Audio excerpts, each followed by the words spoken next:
हरि ओम तत्सत्। श्रीमते रामचंद्राय नमः। ओम नमो परमहंसाय स्वादितचरण कमल चिन्मकरंदाय भक्तजनमानस निवासाय श्रीरामचंद्राय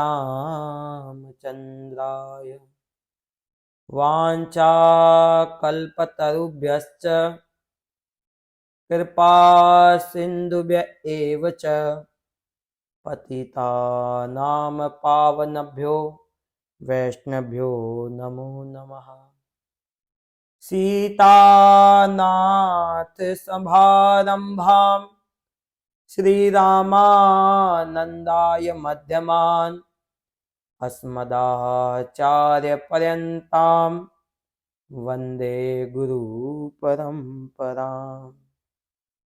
रामाय रामभद्राय रामचंद्राय वेसे रघुनाथाय नाथाय सीताय पते नमो नमः। मनोजवं मारुतितुल्यवेगं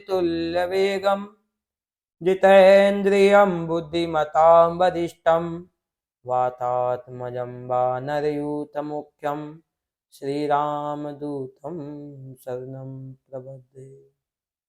गोविंद जय जय गोपाल जय जय गोविंद जय जय गोपाल जय जय गोविंद जय जय गोपाल जय जय गोविंद जय जय गोपाल जय जय राधा रमन हरि गोविंद जय जय राधा रमन हरि गोविंद जय जय राधा रमन हरि गोविंद जय जय राधा रमन हरि गोविंद जय जय गोविंद जय जय गोपाल जय जय गोविंद जय जय गोपाल जय जय राधा रमन हरि गोविंद जय जय राधा रमन हरि गोविंद जय जय श्री वृंदावन बिहारी लाल की जय। श्री राधा रानी की जय। श्री भक्तमाली बाबा की जय। श्री पहाड़ी बाबा की जय। जगत गुरु रामानंदाचार्य भगवान की जय।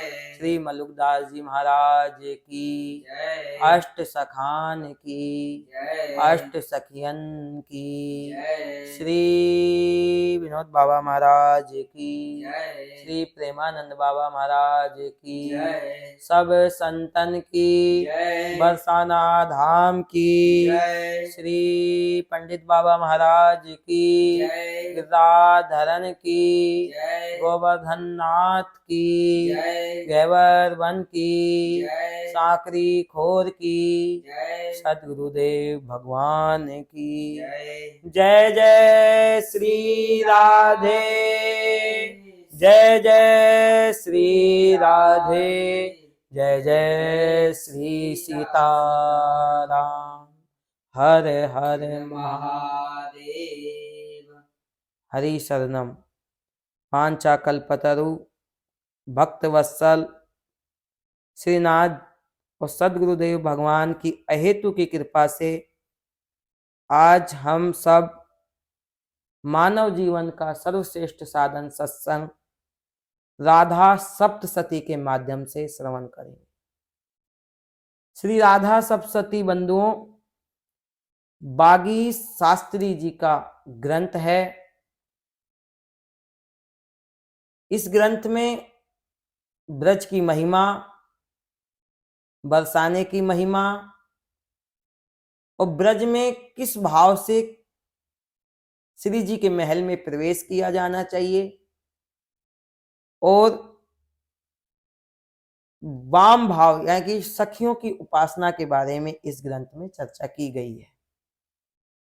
इस चर्चा में श्री सुखंठ जी महाराज से मधुकंठ जी ने कहा कि आज कृपा करके मुझे श्यामा श्याम की करुणा भरी हुई श्री बरसाने धाम की ऐसी कोई पुण्य कथा सुनाओ जिससे मेरा मन, मेरी आत्मा, मेरी इंद्रियां तृप्त हो जाए। मधुकंठ जी ने कहा, सखे शरणम कथा पुण्याम मधुराम मृत्युवीक्षणम। हे सखे, मैं तुमसे मधुर अमृत की वर्षा करने वाली बरसाना धाम की एक पुण्यमयी कथा कहता हूं, उसे तुम ध्यान पूर्वक सुनो। बंधुओं, बरसाने से कथा चालू हुई। आप इसे सावधानी पूर्वक अपने हृदय में धारण कीजिए कि हमारी लाडली जी कितनी कृपामयी है। एक पद है,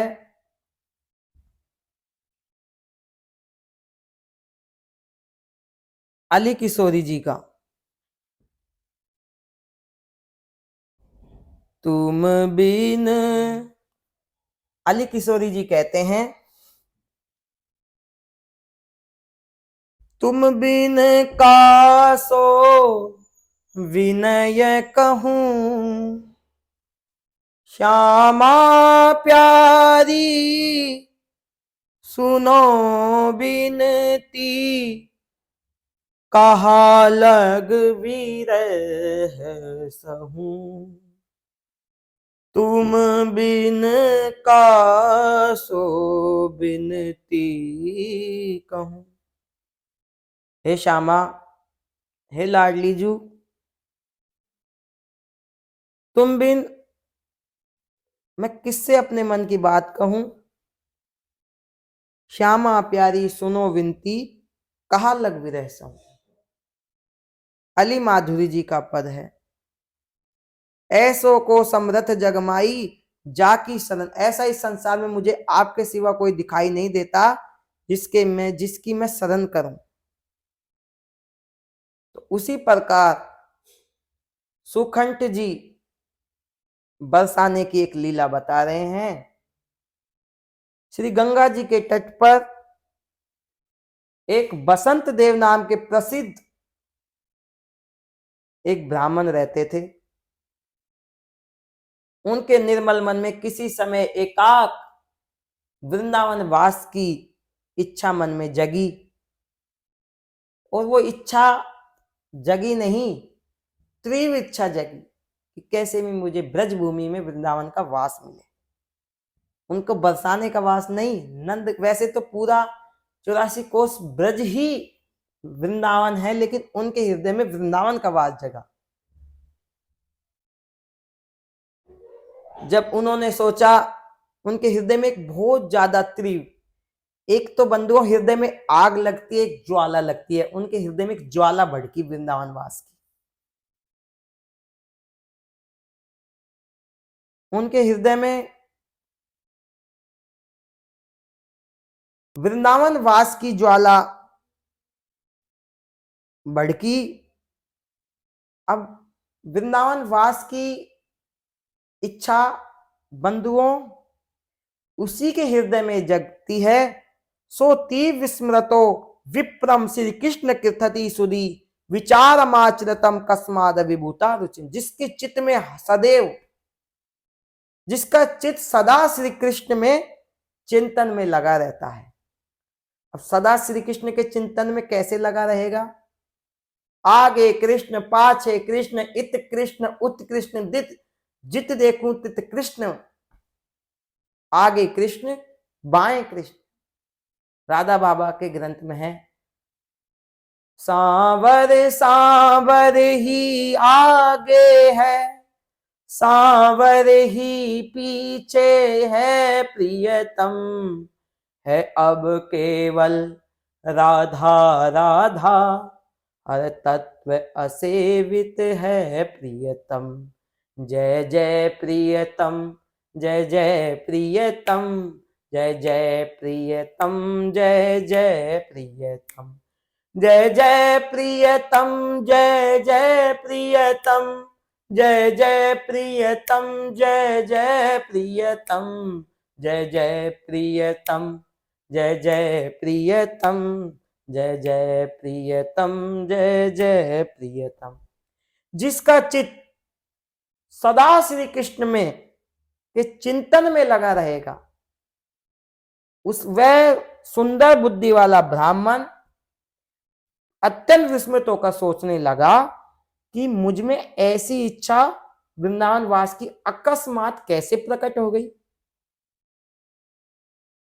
ब्रजे वृंदावने वापी ब्रह्माधरे दुर्लभा। वो सोचे ये ब्रज भूमि तो ब्रह्मा आदि देवताओं के लिए भी दुर्लभ है। वासे मनोरथ्यम में स्वप्न माये लक्ष्यते। उसमें वास करने के लिए मेरा मनोरथ स्वप्न माया के समान लक्षित होता है।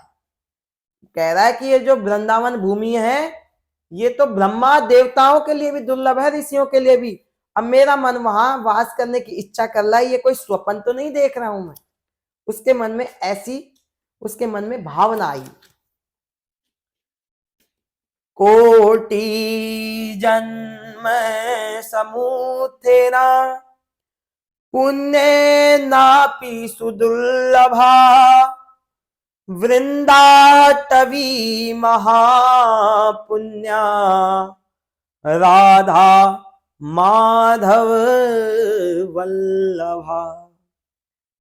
श्री राधा माधव की परम प्यारी महापुण्य की श्री वृंदावन स्थली कोटि जन्मों से उपजित पुण्यों में भी अति दुर्लभ है। किसकी प्यारी है? राधा माधव की।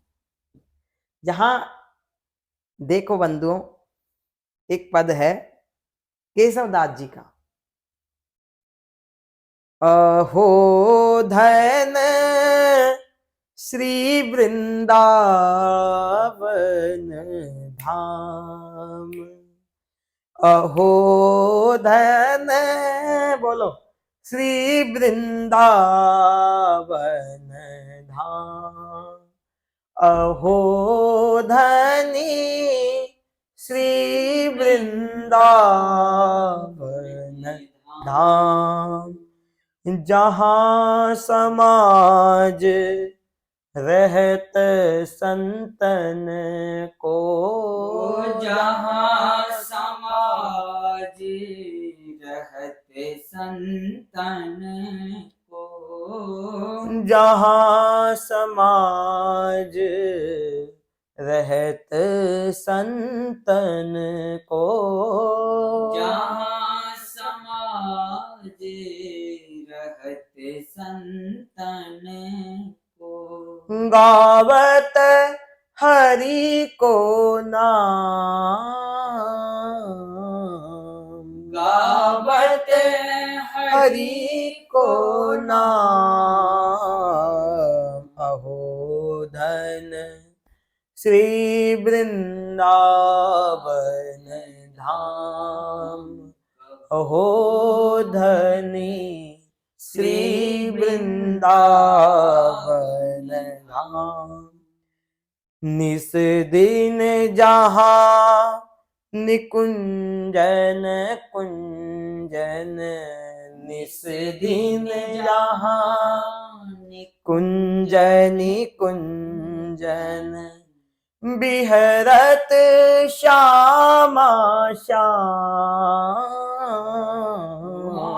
बिहरत श्यामा श्याम। जहाँ बिहारी निज निज जन के सब, जहाँ बिहारी निज निज जन के सब, पूजत मन के काम, पूजत मन के काम अहो धन श्री वृंदावन धाम अहो धन श्री वृंदावन धाम। अहो धनी श्री वृंदावन, धन्य है वो वृंदावन धाम जहां समाज रहत संतन को गावत हरि को नाम। निस दिन संत रहते हैं और हरि का नाम गाते हैं। निस दिन रहा निकुंजन कुंजन में बिहरत श्यामा श्याम। एक पद बंधुओं, धन धन वृंदावन के विरक्त संत, एक पद है इसमें है धन धन वृंदावन के विरक्त संत प्रात काल जमुना में नावे आछे रज सेवत। धन है वृंदावन के विरक्त संत जो वृंदावन में वास करते हैं। तो बसंत देव शास्त्री जी कहते हैं, कोटि जन्म मुथेतन पुण्यान्वी सुदल्लभा वृंदाटवी महापुण्या राधा माधव वल्लभा। श्री राधा माधव की परम प्यारी महापुण्य की श्री वृंदावन भूमि कोटि जन्मों में उपजित पुण्यों से भी दुर्लभ है। आप कोटि जन्मों में जो पुण्य हो तो भी आपको वृंदावन वास मिल जाए, ये भी नहीं हो सकता, क्योंकि ये तो श्री जी की प्यारी नगरी है। बिना राधा रानी के इस धाम में वास नहीं मिल सकता। अगले श्लोक में कहते हैं बंधु, एवं चिंतयत तस्य व्यतीतं मास सप्तकम दीर्घुना च तंत्र कंठा जाता वृंदावनम प्रति। इस प्रकार चिंता करते करते ब्राह्मण को 7 मास बीत गए बंधुओं, और वृंदावन के लिए उसके मन में जितनी उत्कंठा पहले थी उससे दुगनी उत्कंठा उसके हृदय में वृंदावन वास के लिए जगने लगी। प्रत्ययम श्रेष्ठ देवस्य गोपालस्य पदांजयो पातयत्रपि न प्राप सात्वनाम वा सदूरतम। इसके लिए प्रतिदेव उस बंदो उस ब्राह्मण के घर में एक गोपाल जी थे। वो गोपाल जी की बड़े प्रेम पूर्वक सेवा करता था, और वह प्रतिदिन अपने इष्ट देव श्री गोपाल, उसके इष्ट भी गोपाल जी थे। अभी तक उसके इष्ट गोपाल जी थे, राधा रानी नहीं थी, वैसे अलग नहीं है, पर इस ग्रंथ के हिसाब से उसके इष्ट गोपाल जी थे। वह प्रतिदिन अपने इष्ट गोपाल जी को उनके चरणों में प्रार्थना करता, प्रभु उन्हें कोई सांत्वना नहीं दे पाता और उसे कोई उत्तर नहीं मिलता। वृंदावन के लिए रोजाना गोपाल जी से प्रार्थना करता। तब वह ब्राह्मण घर को छोड़कर गंगा जी के तट पर आ गया और विचार करने लगा कि मुझे श्री वृंदावन की प्राप्ति के लिए ऐसा कौन सा कार्य करना चाहिए, ऐसा कौन सा साधन करना चाहिए। इस चिंता से वह व्याकुल हो गया। गोपाल लीला काप ये सा प्रलुब्ध मानसम यया। यह तो अब वो हृदय में सोच रहा है कि जब भक्तों के हृदय में जब उनके कोई मनोरथ नहीं सिद्ध होते हैं तो भक्त अनेक प्रकार की लीलाएं सोचने लगते हैं। इसी प्रकार के लिए वो बसंत देव सोच रहा है, यह तो कोई गोपाल की लीला है जिसने मेरे मन में श्री वृंदावन के लिए प्रबल लोभ उत्पन्न कर दिया। यह सोचकर उसने गोपाल की प्रसन्नता के लिए श्री मंद भागवत का पाठ आरंभ कर दिया। पाठ करते जब उन्हें कई दिन बीत गए तो वे आविर्भूत होकर के गोपाल गोपाल चिल्लाने लगा। और एक दिन श्री गंगा तीरवासी में बड़े बड़े विरक्त साधु आए हुए थे। उनके पास वो बसंत देव गया और अति दीन भाव से, देखो यहाँ पे दीन भाव, साधुओं के पास जाओ तो अति दीन भाव से जाओ, अकड़ अपनी जेब में रख के जाएं। अति दीन भाव से प्रणाम करके उन्होंने अपने मनोरथ की सफलता के लिए महात्माओं से प्रसन्न कहा कि करोमि यतो वृंदाटवी वासं वा पुण्यवाम। हे साधुओं, मुझे कौन सा ऐसा साधन करना चाहिए जिसे मुझे श्री वृंदावन का वास मिले और मुझे वृंदावन धाम की प्राप्ति हो। भवंतम शरणम सर्वे सजंतो नो रिवा नवे उपायम कृपायमोगमम प्रभुता मोग दर्शना। जैसे समुद्र में डूबने वाले मनुष्य को बचाने के लिए नौका सबसे बड़ा सहारा है, उसी प्रकार आप सब लोग इस भवसागर से उबारने के लिए मेरे महान आश्रय है। देखो वो सीधा साधुओं के पास गया और साधुओं से उसने प्रार्थना की कि मुझे वृंदावन वास के लिए कोई ऐसा उपाय बताइए जिससे मैं वृंदावन वास मिले, मुझे वृंदावन धाम की प्राप्ति हो। बंदों, साधुओं के पास हर चीज का उपाय है। महात्मा और मजबूरी बिना बताए जीवन में आते हैं। आप देखिए कृष्णदास संत की इच्छा के बिना, संत की कृपा के बिना, संत की इच्छा हो तो जब ही कृपा करेगा, संत की कृपा के बिना संत चाहे तो किसी को भी भगवत प्राप्ति करा सकते हैं, उनकी इच्छा होनी चाहिए। कृष्णदास जी ने वैश्या को आगरा से लाके श्रीनाथ जी में, इतना जो वैश्या संसारिक लोगों को नाच गान करके सुनाती थी, उस वैश्या को कृष्णदास जी ने एक पद लिख के दिया, गिरधर छवि पे अटक्यो मोह मन, गिरधर छवि पे अटक्यो। इस पद को गाते गाते वो वैश्या अपने तत्व को समझ गई और श्रीनाथ जी के विग्रह में समा गई। तो संत अपने जीवन में क्या नहीं कर सकते। इसी प्रकार उस बसंत देव ने संतों से श्री धाम वृंदावन की प्राप्ति का उपाय पूछा, क्योंकि महात्माओं का दर्शन कभी निरर्थक नहीं जाता। विभीषण को लंका में हनुमान जी भी संती है, हनुमान जी के दर्शन हुए। अब मो वही मां भरोस हनुमंता, बिन हरि कृपा मिल ही नहीं संता। और हनुमान जी की कृपा से उन्हें राम जी मिले। अब उस बसंत देव शास्त्री की, अब महात्माओं की बात मानना भी जरूरी है। अब उस बसंत देव शास्त्री की बात सुनकर के महात्मा हंसने लगे और कहने लगे, भजम तत्रेव गोपालम पाल्यशम गिराक्षरम।